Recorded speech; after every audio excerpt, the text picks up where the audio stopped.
Good evening and welcome to another Oakland Esports stream. We are back after taking last week off for the most part, just to cool down from our Chicago land that we were at. That's a good But time. we're back, and tonight it is some Overwatch 2 action. The back is up against the wall going into these last two matches against the season. It is do or die for the Oakland Golden Grizzlies to see if they have a chance to making it into this playoffs. The Overwatch team has not been doing too hot. No, it's not been our season. Really, it's been upsetting a little bit as an Overwatch fan, a previous player on this squad. Yeah. You know what? It's a little tough to watch. Yeah, sometimes it's an ebb and flow with teams. Sometimes you are the hottest, and like the team's the hottest they've ever been, and then sometimes they've cooled down. And I'll tell you, it doesn't help coming off of a kind of heartbreaking grand finals loss from the LAN that happened. Yep. So all this energy, all this effort goes into that LAN. We make it pretty much all the way through Winterside, losing grands. Yeah. And then that sort of killed a bit of momentum going into the week after. I think players were not fully there. Yeah. So it's kind of bled into our NACE performance. But, hopefully we get one back. Yeah. There's 2 games left in the season. Tonight it's the Golden Grizzlies against the Shockers out of Wichita State. It's going to be honestly, when you look at the schedule of teams that we are going up against, it is going to be a absolute challenge to see if we can actually secure the win here. But you know what? I believe in the Golden Grizzlies. These guys have proved before that they can go the distance and get to this playoff spot. But we'll see. We'll see. And it does look like the team will be going in here momentarily for game number 1. It does appear, but one of our players is... Oh, there he is. Okay, he's here. So game number 1 is going to be starting here soon.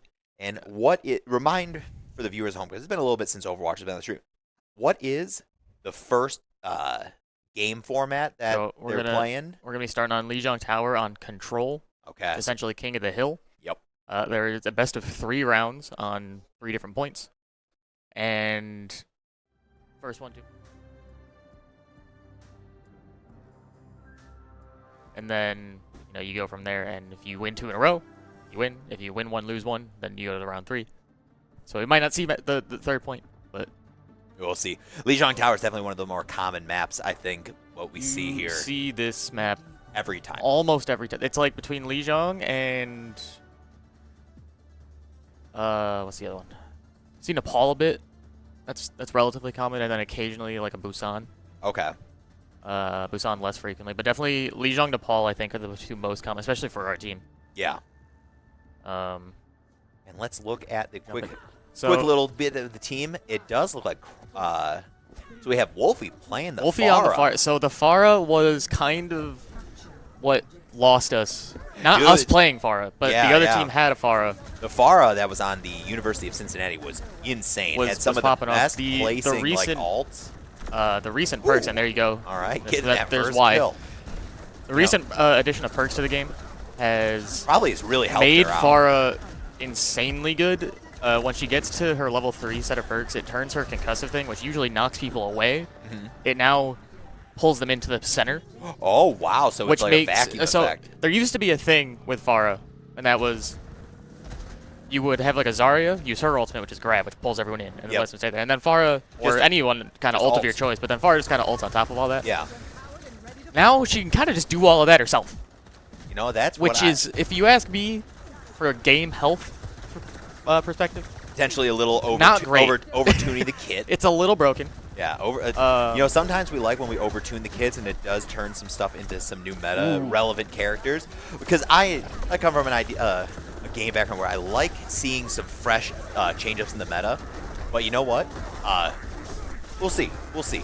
It's been a while since we've seen Wolfie play any other character that's not called Genji or Hanzo. Say Genji primarily, for sure. So seeing the switch to Pharah, breath of fresh air, and honestly playing pretty well so far. Say, look, he actually got 3 kills out of that fight, yet we were not able to capture the plane, which is kind of shocking.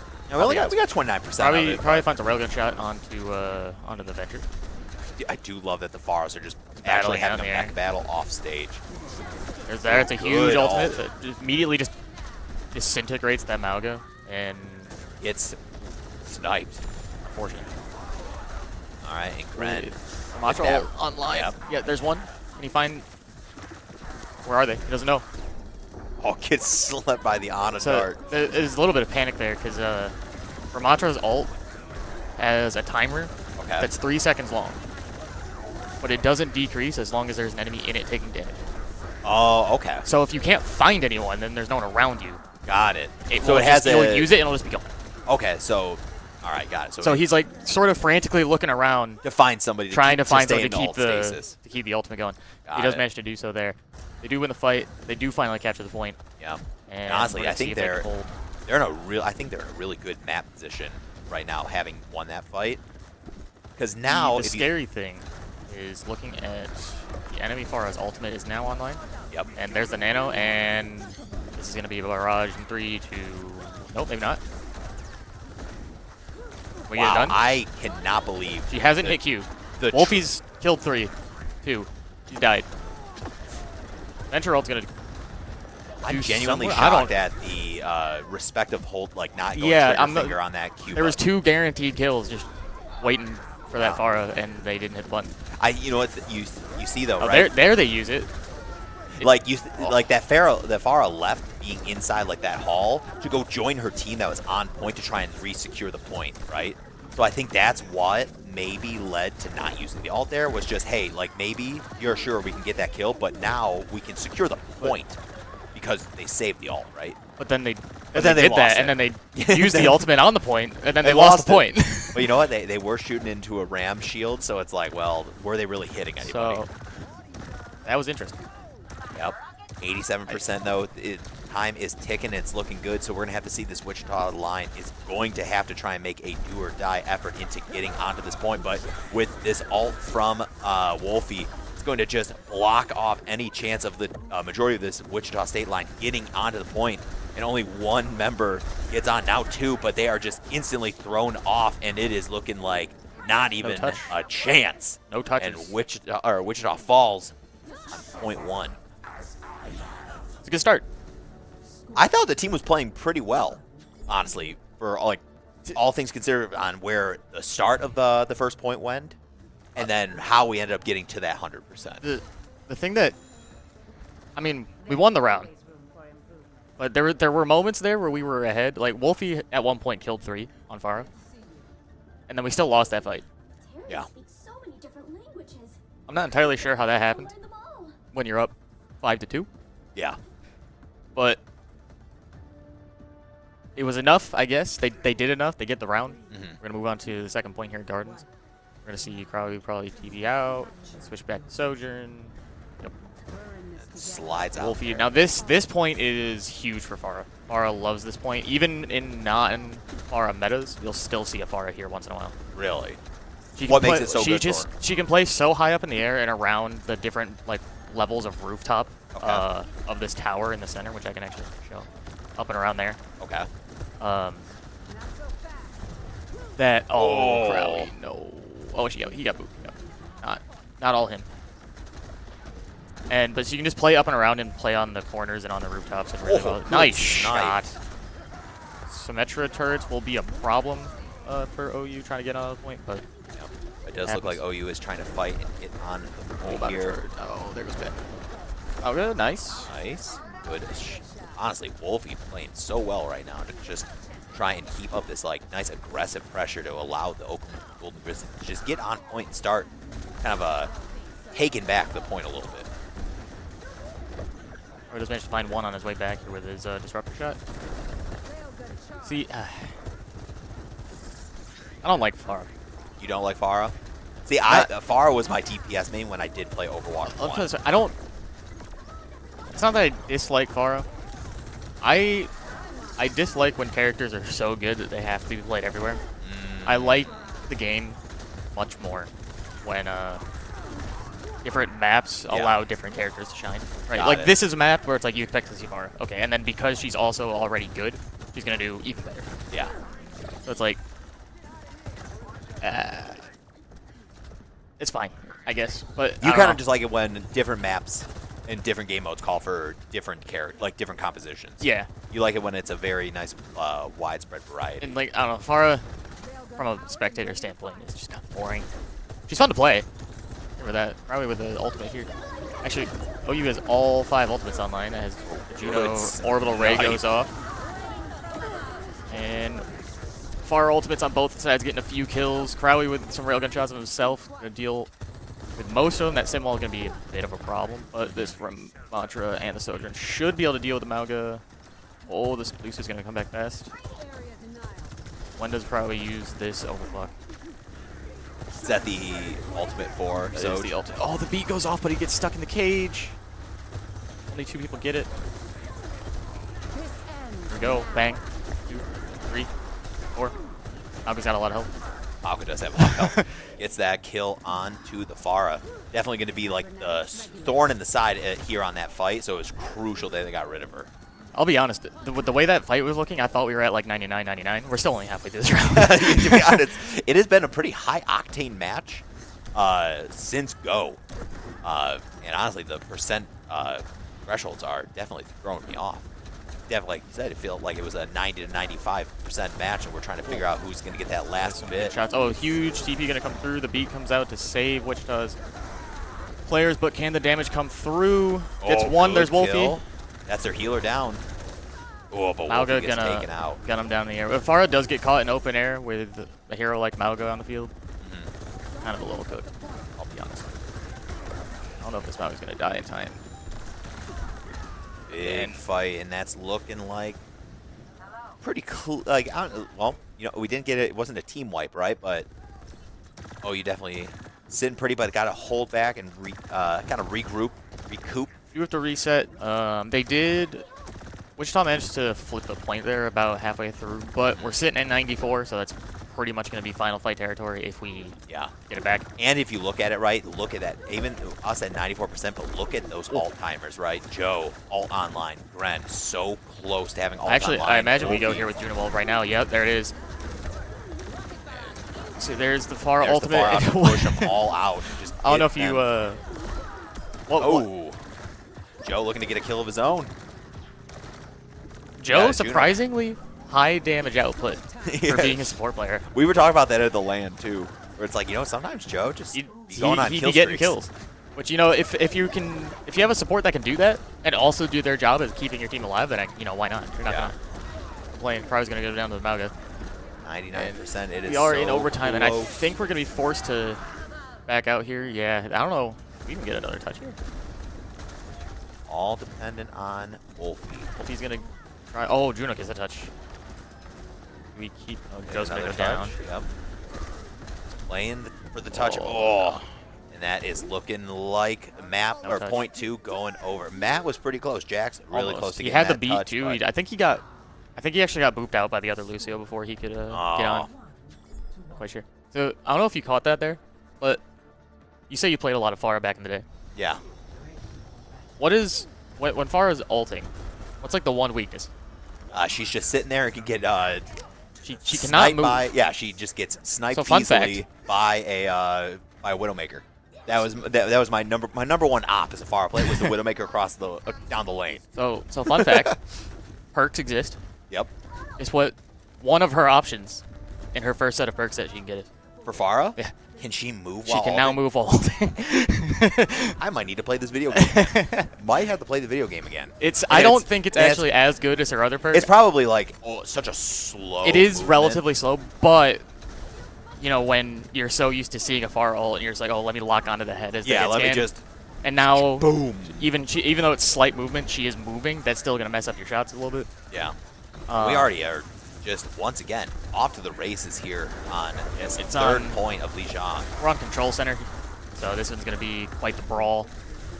Even more so that this was Jackson's always what what felt like one of the more scrappy Lijiang spots. So one of the great things about control, why it's such a loved game mode, is I was explaining before how I like when the game is like different maps lend themselves to different things.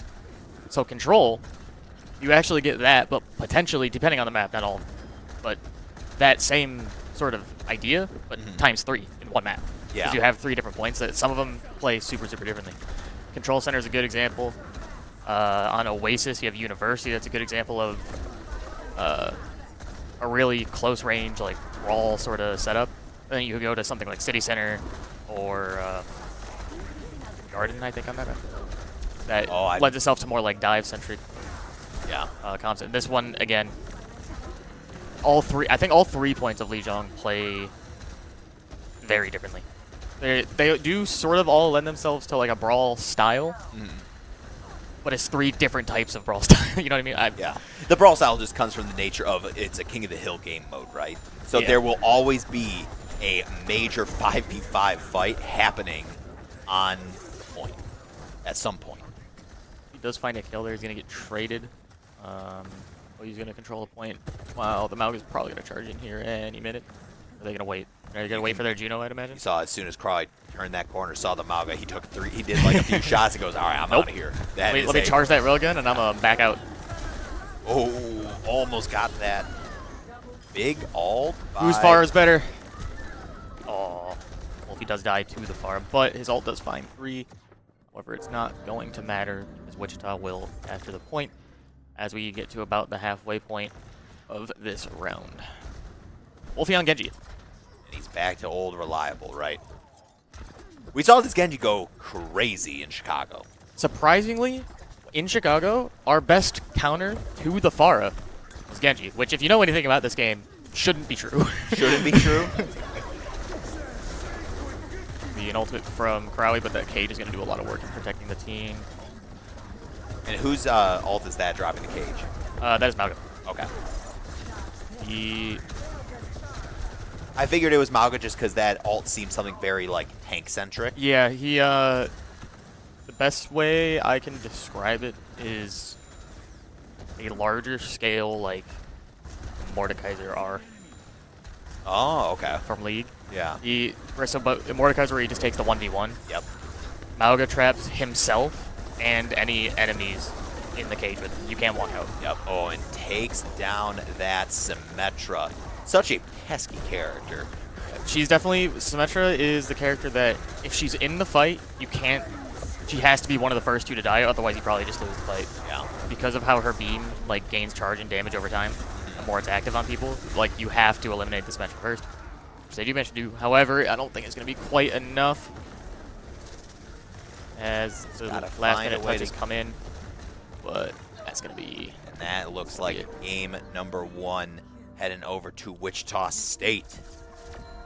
In a very, honestly, a pretty close series. That third map was feeling a little bit one-sided. By the second half of it, yeah. I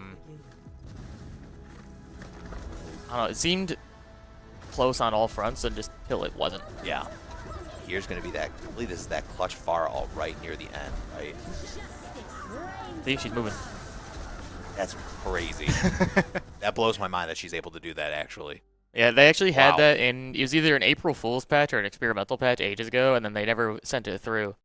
And then people are like, well, it's fun. I don't know how useful it really is. Yeah. But it has its uses somewhere. And then they're like, well, we have perks, so we'll give people options. We'll make that an option. So honestly, that's a cool option to have. Yeah. Right? Here, because the way the perks work is you start at level 1 with nothing. When you get to level 2, you pick one of 2 perks. And then when you get to level 3, you pick another one of 2 options, right? You have a minor and a major. Got it. And so does the major one always influence the alt? No, not necessarily. Okay. All right, guys. And while we get prepped for game number 2 here, we'll cut it to a quick break. When we get back, we'll be right into the action for game number 2 of Oakland versus Wichita State. So stick around.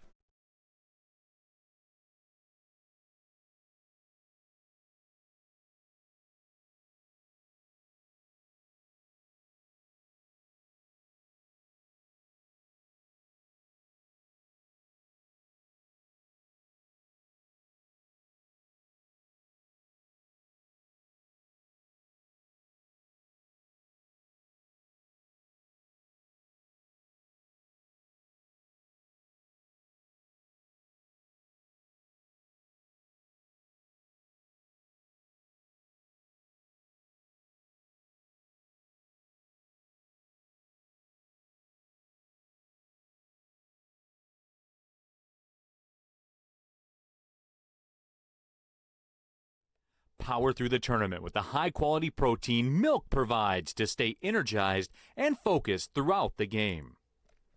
Oakland University Credit Union is here to help you power up your financial game. Whether you're aiming to upgrade your gear or conquer your savings goals, OUCU has the tools you need. With awesome savings accounts, cashback reward credit cards, and an easy-to-use app, we're here to help you win both on and off the screen. Not a member? Not a problem. Visit us on campus or online at oucreditunion.org. Oakland University Credit Union, because leveling up shouldn't stop your gaming. Proud sponsor of Oakland University Athletics, federally insured by the NCUA. And welcome back. We are into the map number 2, and we are here on Kings Row.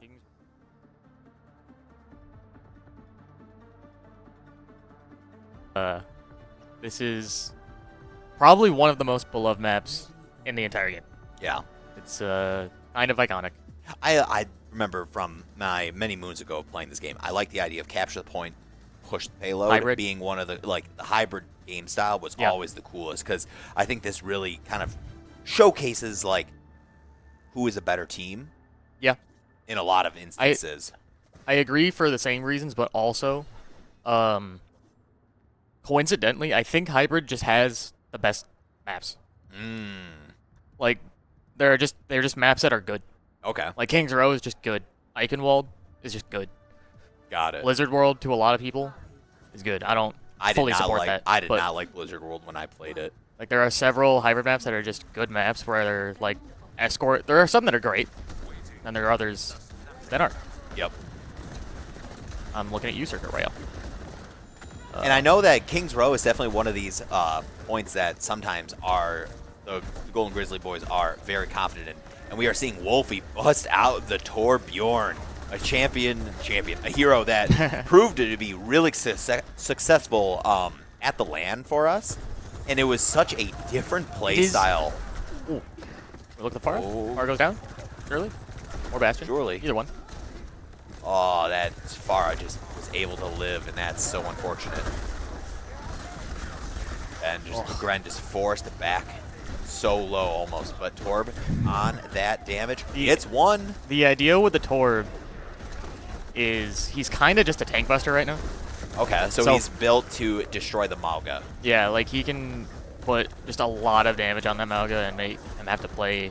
He has to think a little bit more about how he's playing. So does Torb have some built-in armor shred or something onto his attacks? Is that why? I don't think so. He just hits hard. He's similar to Reaper, I guess. Like Reaper's another sort of tank buster character. Okay. It's just a lot of damage up front.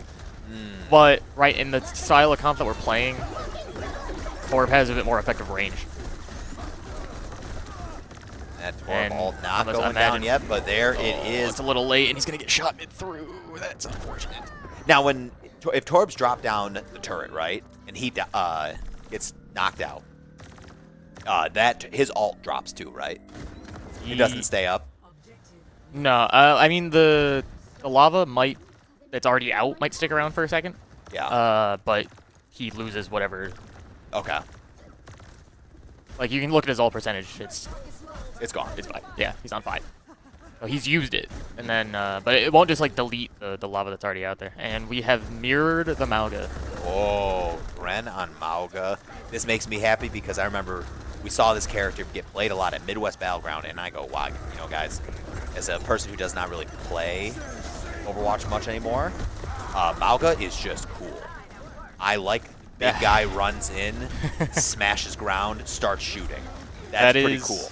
As a spectator, it is awesome. That is an unpopular take.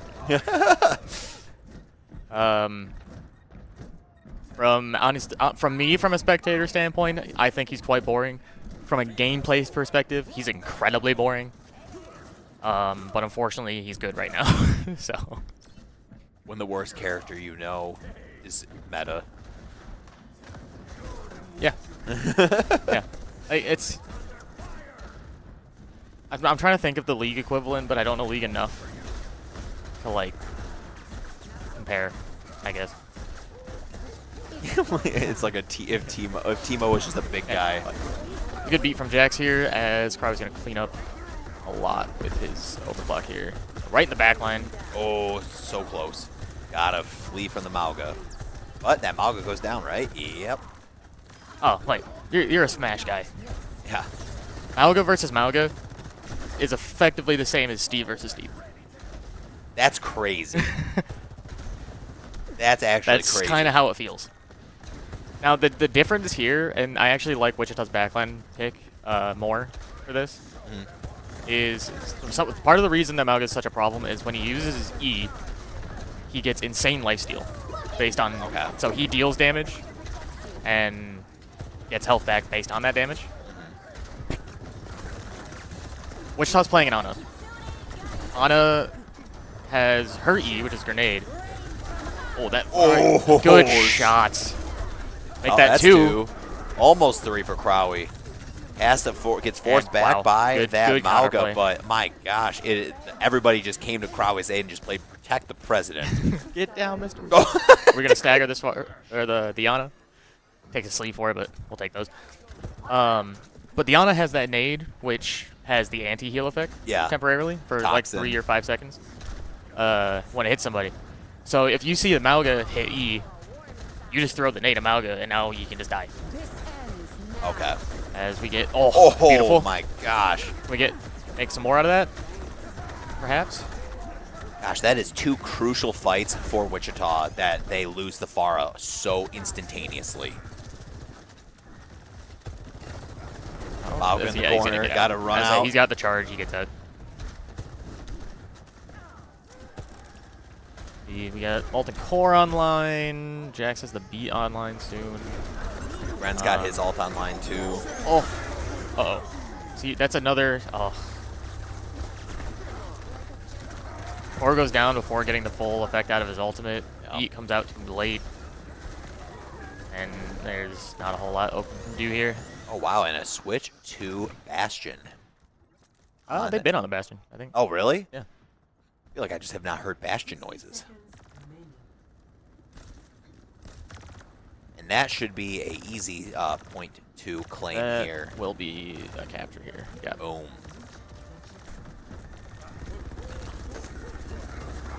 I don't know. We really have an like that. I don't know. The Wichita just has so much damage between Mauga, Bastion, and Pharah. Like that is an absurd amount of damage. Especially and there's the Ana nade I was talking about hits 3. Joe's gonna go down. I don't know if we have a backline that can sustain that amount of damage. Okay. Like Lucio healing output is fairly passive. It doesn't like you're only getting like high burst healing when he uses his amp ability. Good ultimate from Joe here to maybe allow us to push out and take some space back, but we're gonna get shoved right back. Pharah gets the ult canceled again by Crowy. Huge. Big ult there by Gren too. And that should be almost a team wipe here for the Golden Grizzlies. And there it is. That's essentially a team kill. Even though everybody on Wichita had spawned by the time. Effectively, yeah. You call it a mini stagger maybe. Yeah.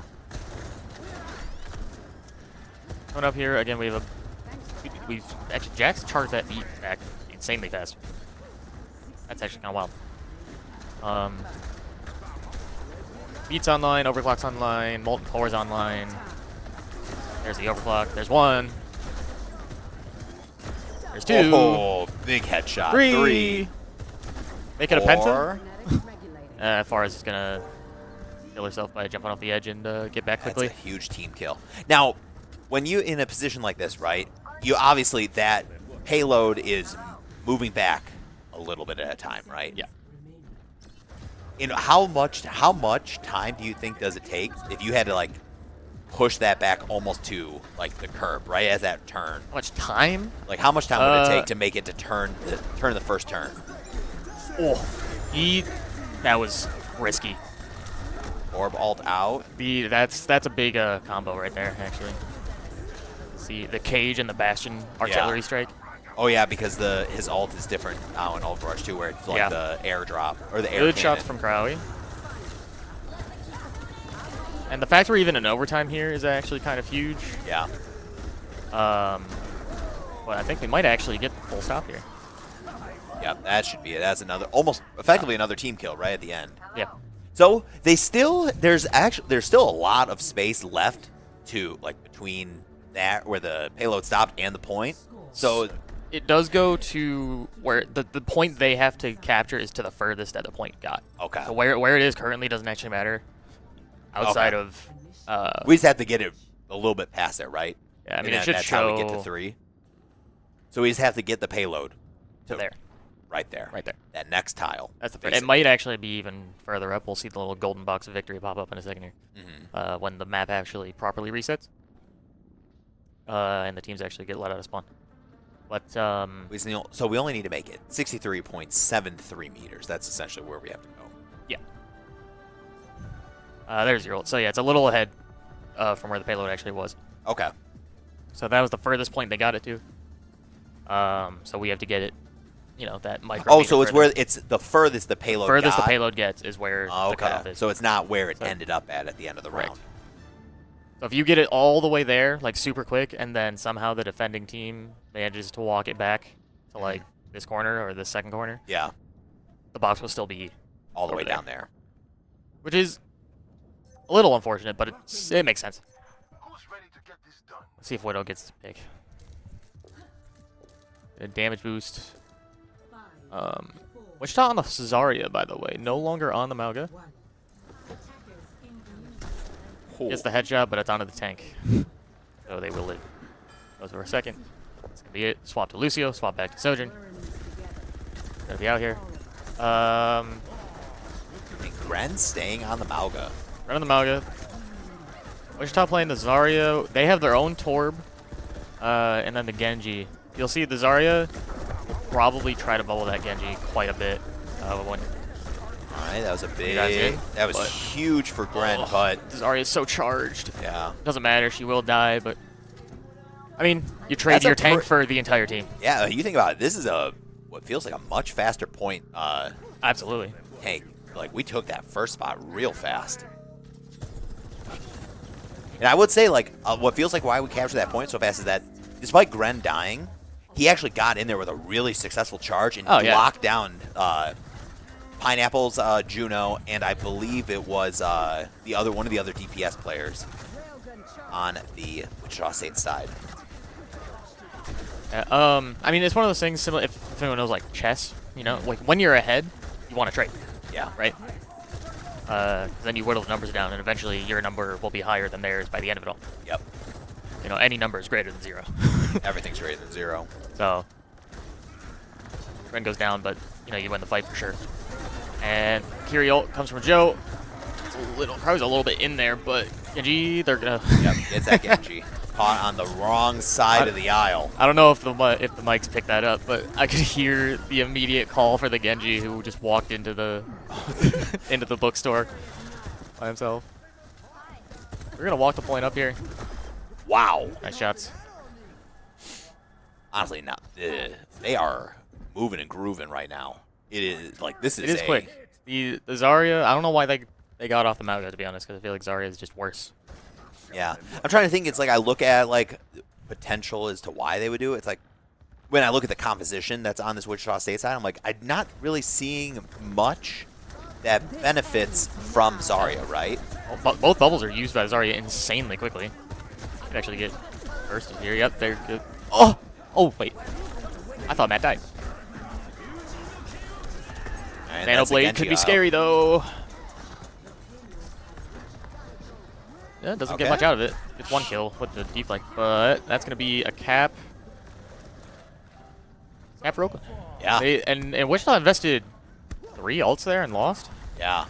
And honestly, the payload is so fast. Lightning pace. Yeah.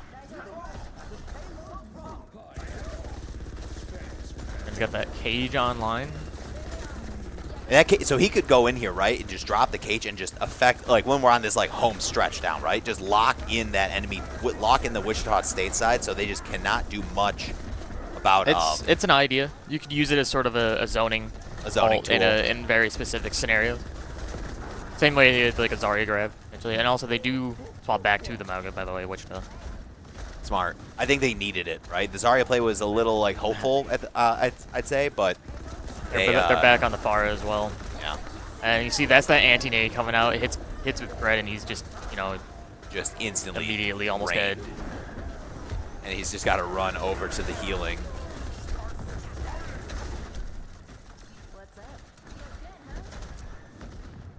Yeah, it's one of those things where I've had conversations with Jax about this.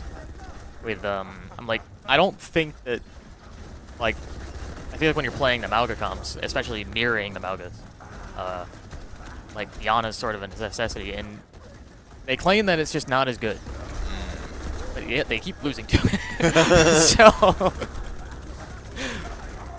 they find the rare scenario. Mauga can die here, maybe. We're gonna see a cage. Oh no!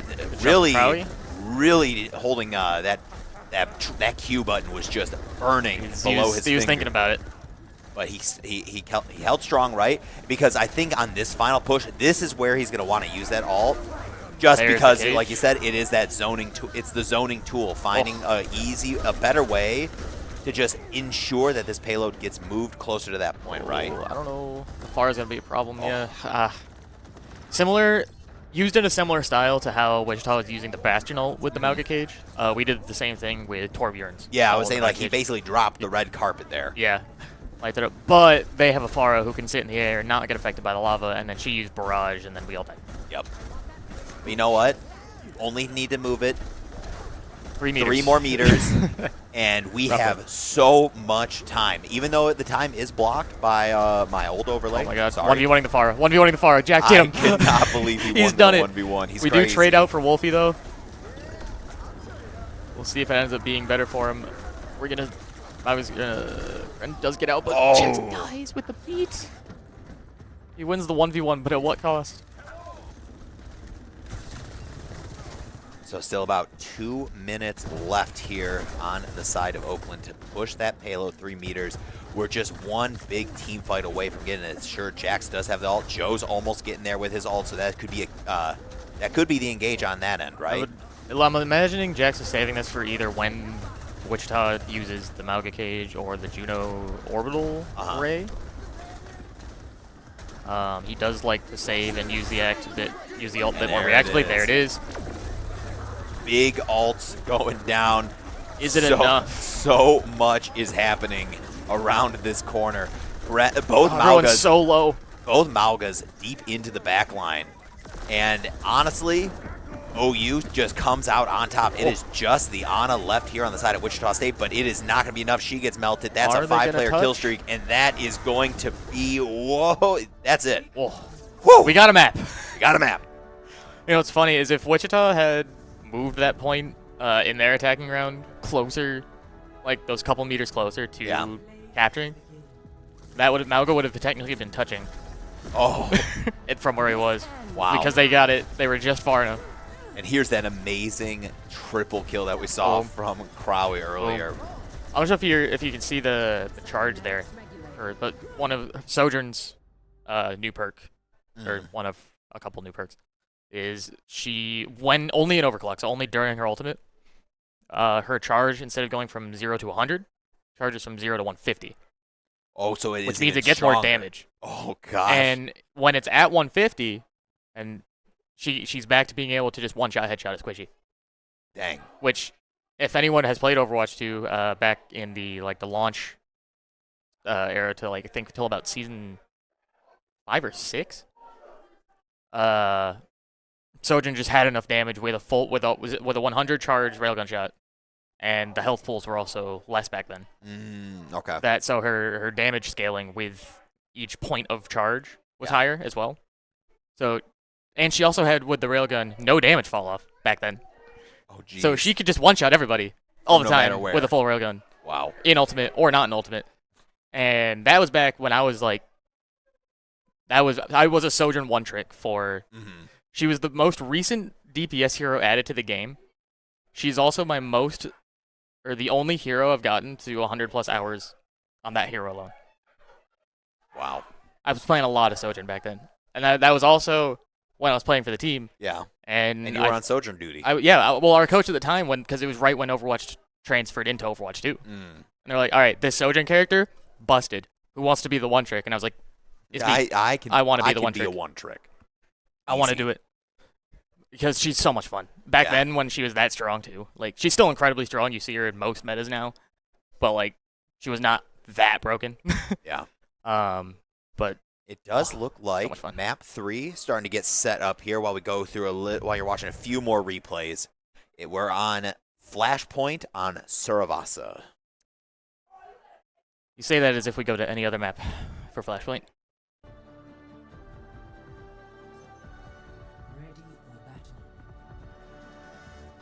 It is, well, it's a very aesthetically pleasing looking map. It is a much prettier map because the other map is New Junk City.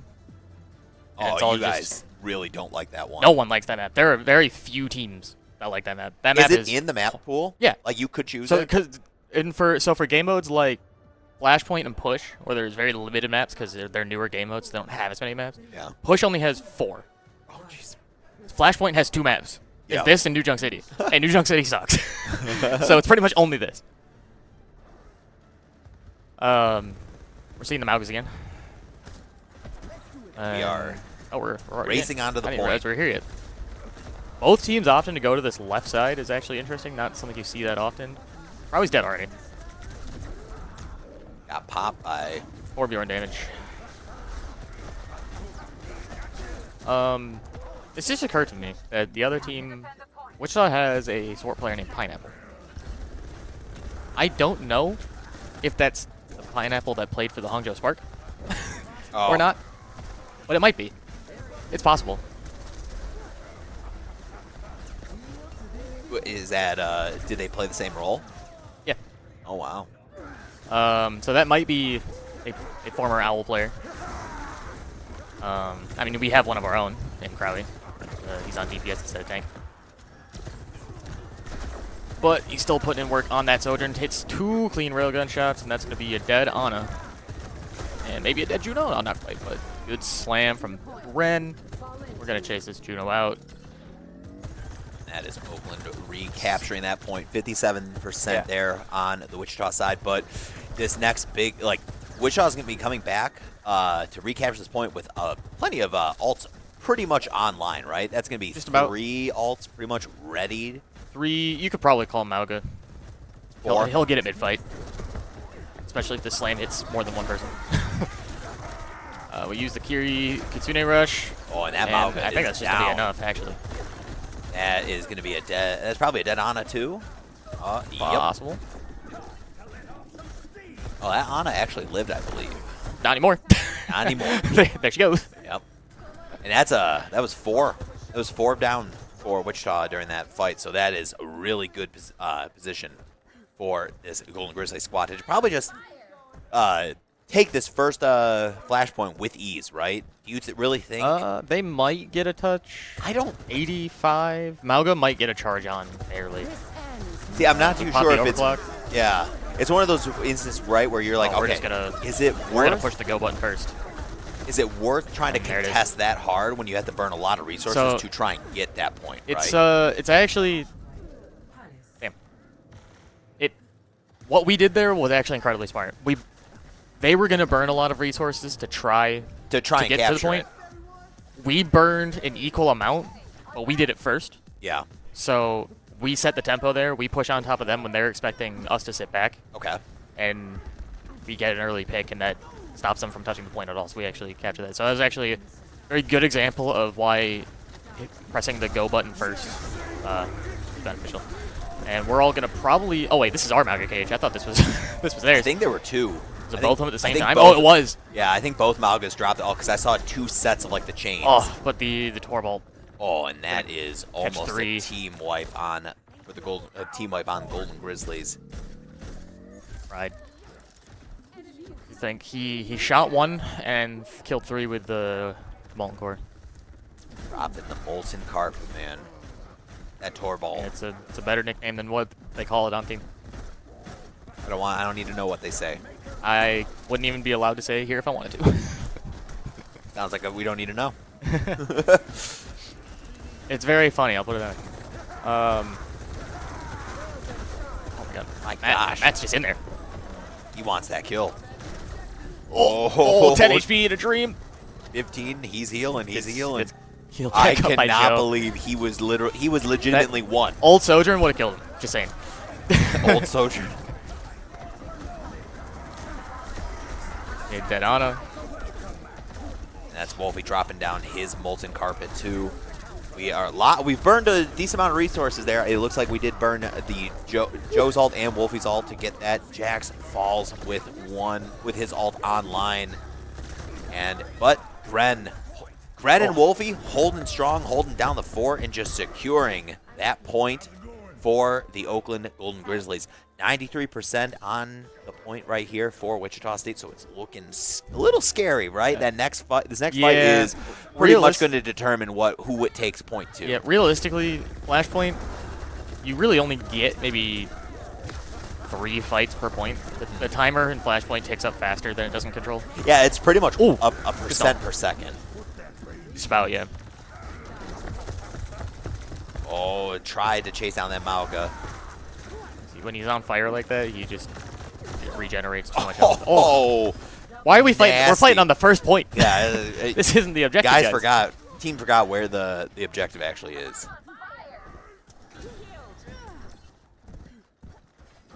Come all the way back, reset. Probably just hold in front, actually, here. Yeah. I think this is another situation where if we just can smother them before they get to do anything. Yep. Yeah, we use the beat, we're going to charge in. They're not going to be able to touch the point. Dropping that beat first. Ooh, someone's on. Who's on? Mauga's on. Big guy. Got to take down. Everyone turn. Oh, the Juno. Oh, wait. Hang on. Wichita might just have this.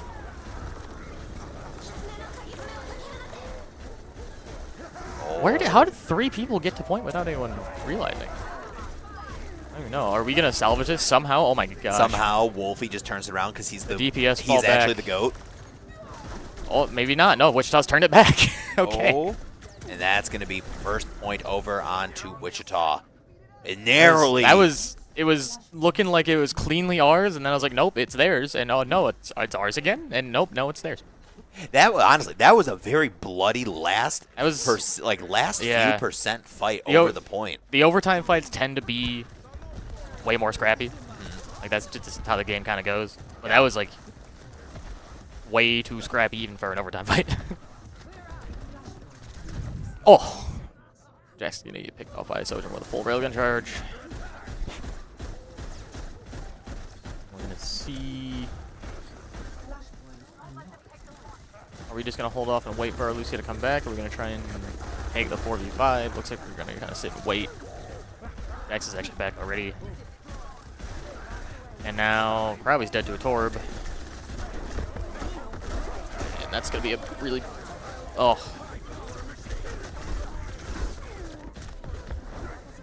Dred's just going to have to run out. It's going to be the first fight at this point being pretty convincingly over towards Wichita. What's up? Konnichiwa.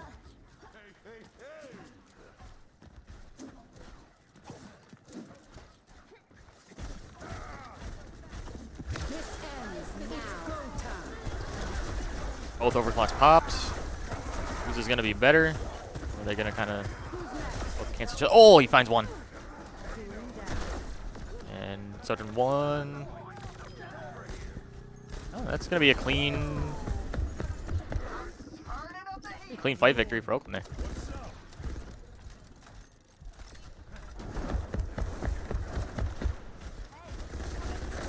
I don't know. Both the Sojourns hit Q and then Wichita kind of fell over. Yeah. I don't know what happened. Sometimes you just gotta accept this. The fight happened. You're like, you know what? It just went down. Early rush here. Oh, a huge nade from the Ana, but an even bigger cleanse from Joe. That's okay. I was wondering why I'm not seeing any of the poison ticks, basically. It doesn't do tick damage. Well, to me, like I call it the poison damage because Yeah. I see them. They're purpled up. Big molten core once again. Oh, Gren goes down like a millisecond too early. He was a little late. Oh, just narrowly. And Wolfie's gonna sit and wait. Maybe he gets a sneaky touch here. If they time this right, Wolfie could actually just blow up a support before they even realize what's hit him, and then... Well, I think it's early. We're too early. We're too early. but he gets bailed out. He's saved. I cannot believe. Never mind, there's a cage. And, oh. Oh, and that's a team wipe, and Unlucky. that's pretty much going to be that It was point a little, there. I think he went too early. If he'd waited an extra 2 or 3 seconds there, I think that goes incredibly differently. I think that Ana dies for sure. And Crowley's going to get picked off by a Torp. Move to the garden point of this map. Probably my favorite point on the map. What's up? What's up?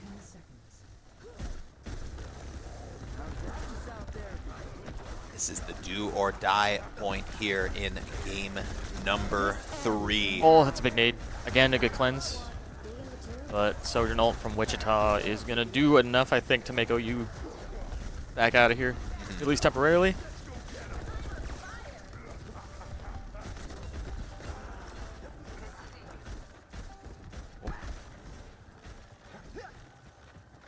We get another fight here, kind of. X5. Sune rush. Speed. Gonna try and boop. Oh, Matt Good gets the shot kill from on Jax. to that Sojourn. Thought he was actually gonna be able to boop him off. but If he has, I'm assuming he has the boop upgrade from the perks. But it wasn't quite enough. Wolfie with a hammer kill, by the way. I'm not sure how that one happened, but I cannot believe he got a melee kill.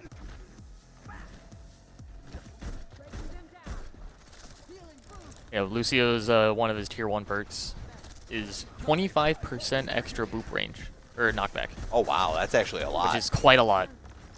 Because you already get sent pretty far back by It's the boop. decent, except tanks have a passive where they get knocked back less. But with that 25% increase, it's sort of offsetting. Cage comes down. Crow's going to find an early pick onto the Sojourn. The Torb ult's going to cover that cage floor. Big melted This so much. should Crowley be- with 2 kills there, looking for 3, possibly 4. Joe actually finds 2 there. Joe Clean it up. KSing the DPS main. Crazy.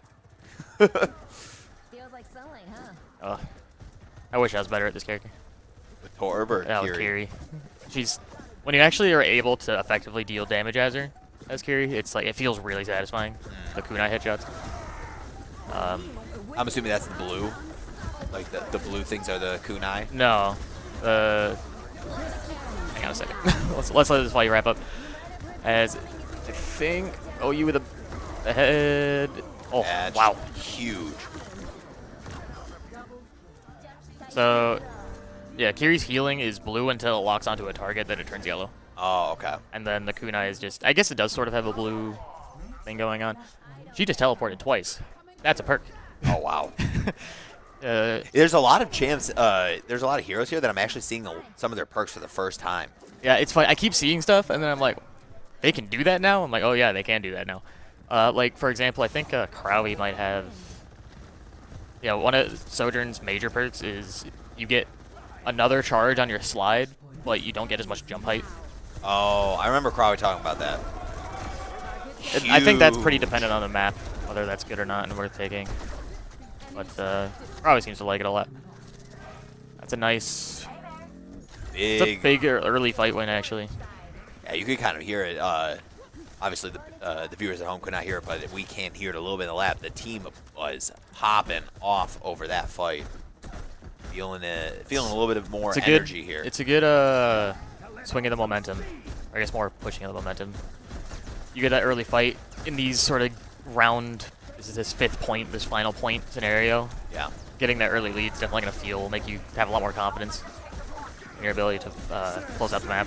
At Malga ult hits nobody. Or maybe it hit Crowley. Crowley does go down. Big molten Orwell's going to cover the core. point, but That was really funny seeing both Malgas just also fall down at the exact same time. And that Torvald just still persisting down there. well, if he was dead, but Torvald still found 2.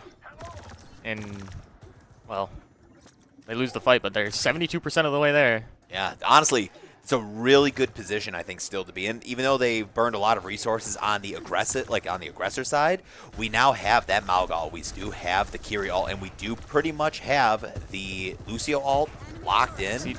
So we're looking like this next fight could be pretty much decide game number 3. On this position from Sojourn is kind of scary. There's a nano onto the Mauga. Jax lets the beat go down. That's both support ults from Oakland. We do still have the cage online. It's dead early though. Wow. We need to make this either reset very quickly and just run onto the point and die, or back out. There's one more fight here. Yeah, oh, is Wolfie gonna get staggered? Even he's at nice safe. He's safe.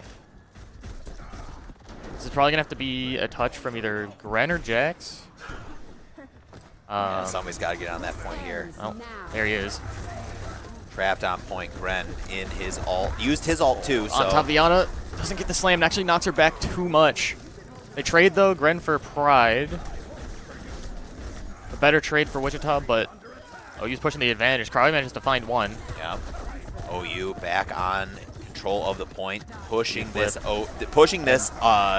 Wichita State team back. I think this is actually just it. I think this could be it, right? Yeah, definitely. They're basically back at their spawn at this point, right? That's it. That's all three of them. And that is it. Oakland takes game number 2 with a little bit of some scary moments there, but you know what? They like making me sweat. It's the Golden Grizzly way. If you're not just stressed out of your mind all the time, are you actually playing for the team? If anyone was watching OU play at the LAN on stream, in the grand finals also, but also in the winners final against Minnesota State, there were so many moments where the camera cut to spectators. Yeah, and you were just... And there was just me sitting there, like, head in my hands, just super stressed out. Yeah. I don't know why they like doing this to me, but it seems to happen way more often than it should. All too often, it feels. Well, while we get prepped in to game number 4 here in the series, we're going to cut it to a quick break. When we get back, we'll be live in lobby for map number 4. So please stick around. See you soon.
While we get to map number 4 here.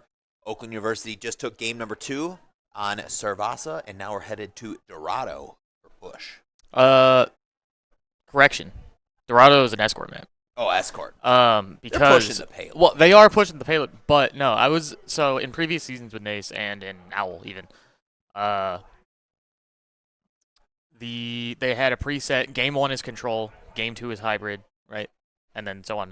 Flashpoint, push, escort. That was like a pre-established before any match started. It was always that order. They've gotten rid of that, and so has NACE.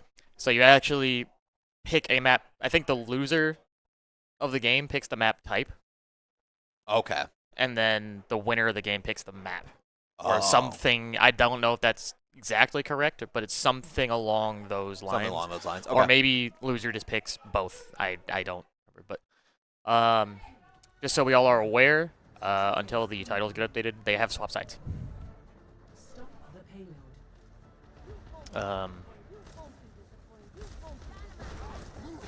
Oakland is on the orange team now. Okay. Oh, so we swapped over sides. Yes. Defense is always blue side. That does mean, while we're over here, it means we're attacking first. We're playing Diva. Ooh, I love me some Diva gameplay. I don't think I've ever seen Ben play the Diva. I don't know if I've seen Ben play the Diva a whole lot. Saw Crawley play it. So, some of the most fun metas in Overwatch 2 have been when Diva is good. That's just because Diva's a cool hero. She's very fast paced. Her rocket booster cooldown being only 3 seconds allows for that.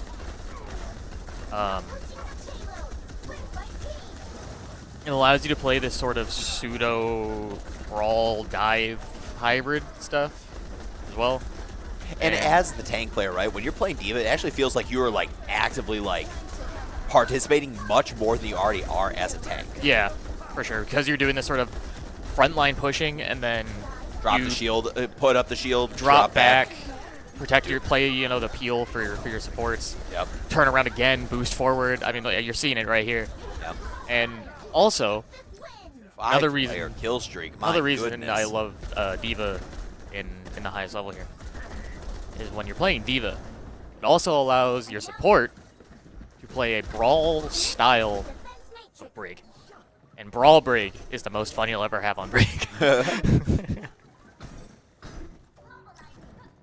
Allows the Brig to just kind of get in there and flail that base around. Crowley's dangerous on the Ash. Yeah. Boink. Oh. You see some swaps coming out from... Ooh! So good. Mode Pride down. Don't get knocked off. But if you run into that block of ice again, it will hurt you and knock you back again. 5-player kill streak on Crawley. Oakland looking so... Oh, he wants that kill on the Hazard so bad. Wolfie's going to find 2. I think the Hazard's going to get out barely thanks to that nano, but... Hazard's a newer hero, right? Hazard's the most recent hero, I believe. Okay. I feel like I've never seen any of our guys play. Gren played a lot of Hazard for a little while. Oh, really? In scrims. I don't know how much we played it in the early parts of the season. Oh. Brawl Brig. Jack's getting involved. Oh! Beautiful. Well, and honestly, right now, Oakland is just looking so good and so comfortable on this comp right now, right? This makes me happy to see. I know Crowley's I think Crowley, compared to the Sojourn, I think he likes the Ash more. I think he's more comfortable on the Ash. Yeah. I think it's because he's a little bit more confident on the hit scan style. Well, Sojourn is, at least where it's important, is a hit scan hero in a railgun. Her spammy like projectile fire, primary fire is a projectile, but the thing that you actually care about with Sojourn's the railgun, and that is hit game. But I think just, I don't know, Ashe plays a little bit slower, a little bit further back. Yeah. Ashe has always felt like, to me, when I watch her, is like kind of like a more methodical look for your big hit. I think it's also just because her shots are so kind of like few, right? She's only like got 12 bullets. You are, your shots he's gonna go matter for it. a little bit more. He's gonna greed. He gets it. With just the dynamite burn actually did enough. Now, is this greed too much? Is he gonna be able to get back? Because this hazard might jump on him. Bob is ready. Bob online. Oh, oh, oh. Almost. Yeah.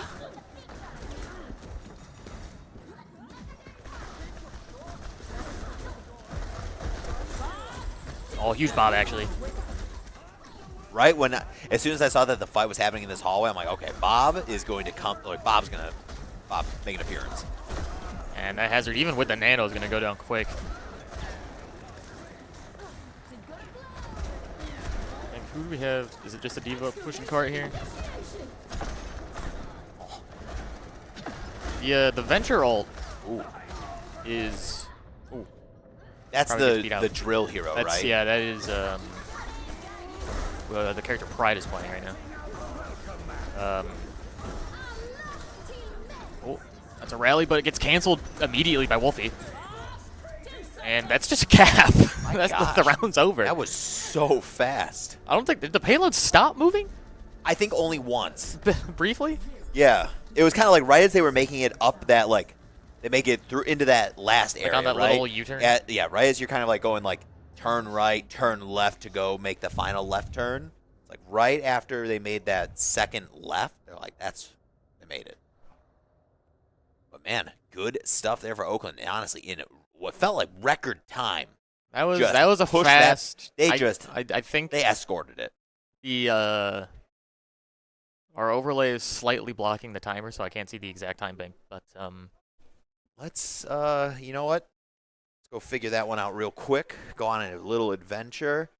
Almost 3 minutes left. 2:55 on the clock for the Golden Grizzlies. It's not the biggest time bank I've seen. It's pretty. Honestly, I think that's pretty timely. It's definitely, that's up there. That's a quick round. I think we lost game audio. Nope, we're back. Okay. Not sure what happening. The foxes fight back. Wichita looking potentially. Now, Wichita's comp is actually one that, as a player, I love. Okay. I love playing the Sombra here in this style of like dive comp. Very annoying to play against. So we'll see what happens. I think we're equipped for it. And they between are the Tor playing Bash the and the hamster. Yeah, the ball. Hamlin, the cool little guy. Except I don't think he's that cool. To me, he seems like the lame, actual like. Tank. Because the thing is though and maybe this is me. I just love dive. I think, and so does Jax and the people that we play with. We all just dive is just so much fun and way cooler than brawl. Brawl is fun in certain scenarios, but there's like an elegance to dive. I think that got it. That I appreciate quite a bit. But then I say that being the person that'd be playing the Sombra, and I'm always the bad guy when because I'm a Sombra player. See, and Sombra, no one likes Sombra except me. Sombra is, I think, my favorite hero that's ever come out in Overwatch. I think just the style, like the aesthetic is so cool. But it's funny to me because it's shots from Crowley, by the way. I love Sombra, but when I play League, I hate Teemo, and they're kind of the same part of the playstyle. Or like Twitch. Yeah. Go invisible, be annoying, hack, kill somebody, shut down their abilities, taunt, just taunt on their. On their hate body. it in League, love it in Overwatch. I wonder if it's the difference. That boils down to it being a MOBA versus a shooter. Actually, Wolfie just casually picks up 2 kills. One of those being with his turret, by the way. Sombra's been changed so many times throughout this game, though. It's just kind of sad. Yeah, she does not look very we similar got, to the booped in Sombra by that I the- know. Yeah, they've reworked her in Overwatch 2, I think, 3 times alone. Wow. And then she's been reworked like 3 or 4 times in Overwatch 1 as well. So it's because she either does nowhere near enough or does way too much. Yeah. And they cannot seem to find a way to balance. Her kid is a very something you have to be super careful about. We are following Jax. on the ball. 2 kills. I love Brig too. I think Brig is cool.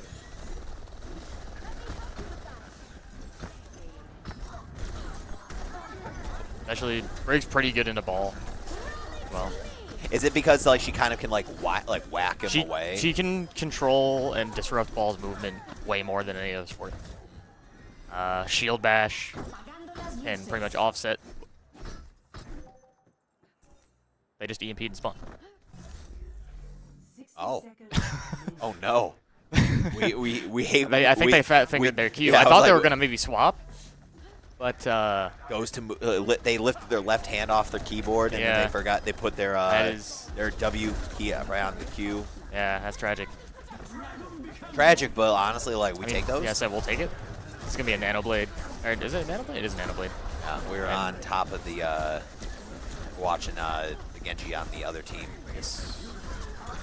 And it will be enough. He's gonna find 3. And that's an eventual fight win for them. Yeah, I don't know. I just want to sort of point your attention to the Sombra here a little bit. So this most recent iteration of Sombra, Okay. as this fight, let's fight play out maybe first.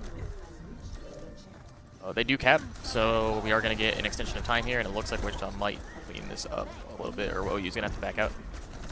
But the most recent iteration of Sombra, you'll notice that her invisibility Yeah. is now tied to her translocator. She only goes invisible after using translocator.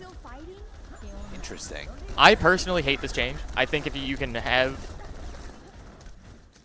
they wanted to... She's also no longer infinitely invisible. If you see that timer. Yeah. Which I think that's fine. If you want to make her not permanently invisible, I think that's okay. But tying it to another ability that is typically her escape option, Yeah. when she's playing these sort of backline stuff, I think is not very good.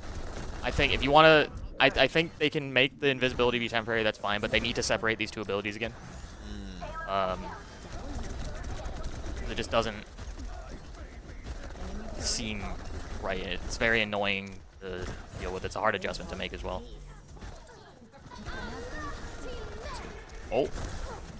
Oh. They do trade one support for another. And that EMP is going to hit only Wolfie, I think. Whoa. Here he just got out of there. That TP. Her TP also cleanses herself. Oh, really? Yeah, so her Suzu is an AoE cleanse. But if she gets hit with anything, the TP will get rid of it when she teleports away. Okay. Which is, a lot of people don't like Carry for reasons like that. It does cleanse the hack. Oh, that's It's huge, yeah. actually. Which, in this most recent iteration of Sombra, they gave her back the passive where Sombra herself deals like 30% more damage to hack targets. Okay. As an Nanoblade comes through for Oh my gosh, Wichita's how Genji player. does Joe...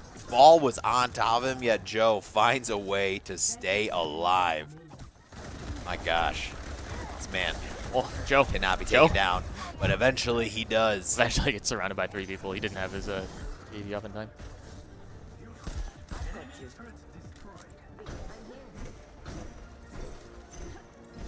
Oh, and are we gonna get a touch here? We're gonna try. We're gonna walk with. I guess. The minefield from the ball is gonna be enough. That Anane killed 3 people from Pineapple. Ooh, That is overtime. not the Overwatch League Pineapple player, by the way. I asked Jax between Oh, maps. did you? But, Alright, and they I don't know. secured Did we that. get to overtime there? They did. So that's only gonna be like a it's- minute and a it's- half? I think it's either a minute and a half or 2 minutes. I think it was a minute and a half per... Is it? think so. I think quick play, it's 2 minutes. It's actually different between competitive rules and quick play. Oh, really? You get more time in quick play. That makes sense. Ooh, and we Oh, have a pause. pause. Uh-oh. What happened? Is it an our team issue or is it a Wichita issue? No one's disconnected yet.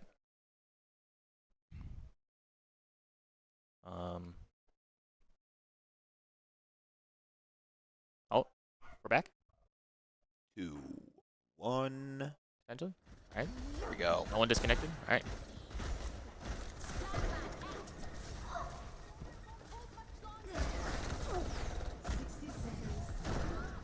Focus cleanse. Oh. Just before that ball makes contact, so basically has no effect.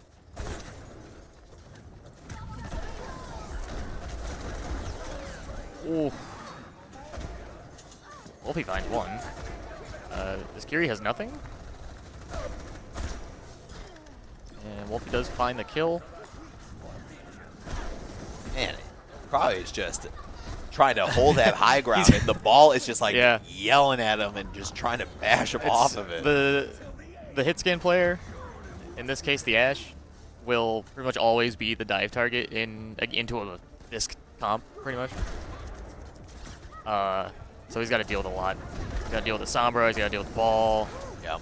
But he's getting a lot of peel for himself. Oh, this Kiri's so low. Oh, so close to getting that. Cleanse though. We used rally, but the EMP is gonna delete the break shield. I don't know if she's gonna be enough to survive. She does not. The Genji's gonna take her down. All right, he's got to keep Speaking of this. the Genji, we have another blade, and he's gonna kill a few, but Ren and Wolfie doing some work on the point. Yep. Gotta keep The hammer. another hammer kill. The and hammer kill that- to win the game. Honestly, that is, I think, how Wolfie would have wanted That to do it. is that's exactly truly how he wanted it. that is truly Oakland Overwatch right there. Yep. And that is Oakland University taking it over Wichita State. 3 We won a to game. 1. You know, when the team was feeling a little bit down, Was this the 3-man nade? it's Yeah, it's jeez. really nice to see that they take it home here. And that was that nade kill, like you said, crazy. So I think they must have all been low from the ball, like pile driver slam, Yeah. and then they just blew him up. Whew. Nice. Nice. So that is going to be the Overwatch team getting their first win in what feels like forever in NACE. In NACE, it might be. In I NACE, think what are we? what prior to today, 1-3. Yeah, and I think that win was like week 2. Yeah, it's been a little bit. It feels like So we're 2-3. We need what? Is it 4 wins? we need 3 wins. 3 wins to qual for. So we are postseason? we are officially at the point where we have to win out in order to make I say playoffs. next week is the last game, right? Yep, and that's against Zoo. Ooh, that's historically has not gone well for us. No, not at all. But you know what? We'll cut to a quick break, and when we get back, we'll have Hopefully one of the get Overwatch team somebody members in here on the mic for a quick little interview. And then that'll be it for us tonight. But guys, thank you for watching. Stick around. We'll be back momentarily.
And welcome back to the stream.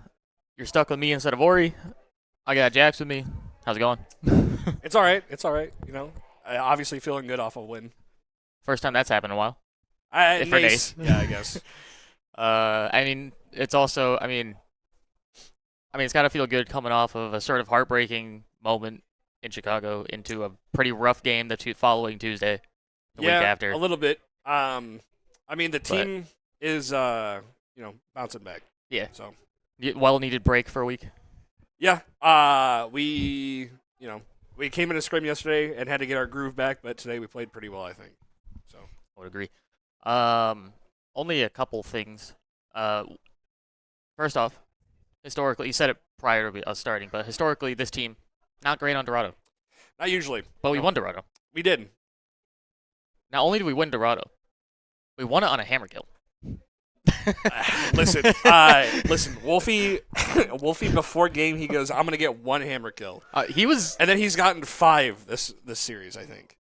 I only saw 2. There was one on Saravasa that I caught. And he got at least 2 that game. And then there was the one to end out Dorado. Tor's been working well for him. He was actually doing quite a lot.